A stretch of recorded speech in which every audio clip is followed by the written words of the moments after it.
Jeudi 6 avril 2023, les équipes de l'ONG Hope Sahel ont sillonné 2 écoles de la ville de Niamey. Il s'agit du CES Gawé du quartier Harobanda et l'école Adra de Kwaratedji. Des séances de sensibilisation appuyées par Luxembourg Aid and Development. D'une part, cette caravane de l'ONG Hope Sahel s'inscrit dans sa campagne de lutte contre les violences basées sur le genre en milieu scolaire et d'autre part, la prévention du harcèlement en ligne.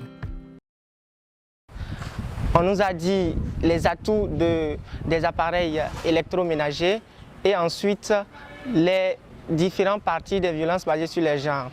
Maintenant, en fin de compte, on nous a fait le lien entre les deux.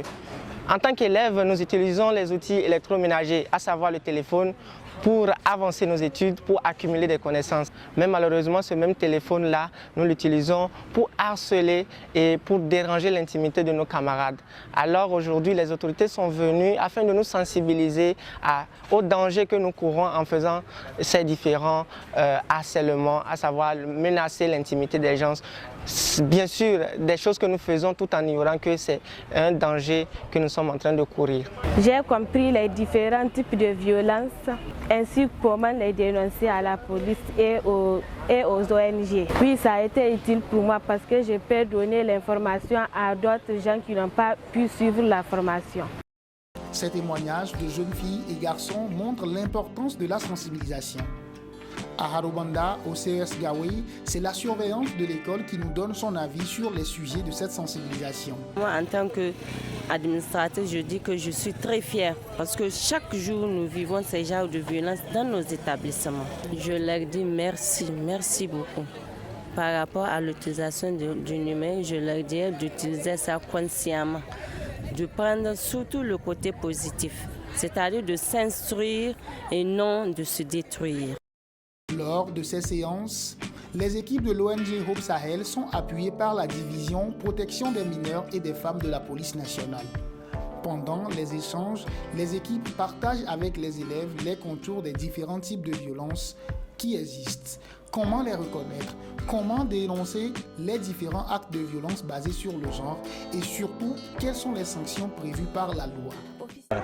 Nous avons constaté depuis un certain temps, en tout cas suite aux plaintes et aux dénonciations que nous avons enregistrées au niveau de notre service de police, la recrudescence d'un phénomène de harcèlement sexuel en milieu scolaire.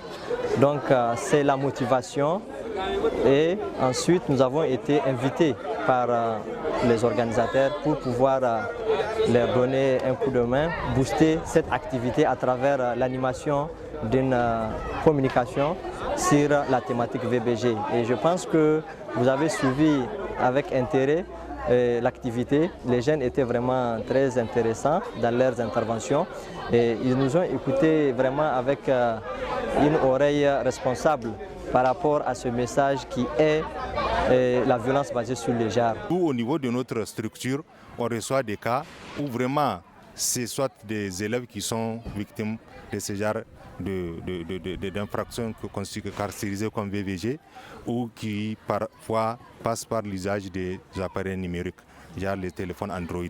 Donc on est venu échanger pour leur faire comprendre les conséquences et attirer leur attention pour que l'usage soit fait à bon escient.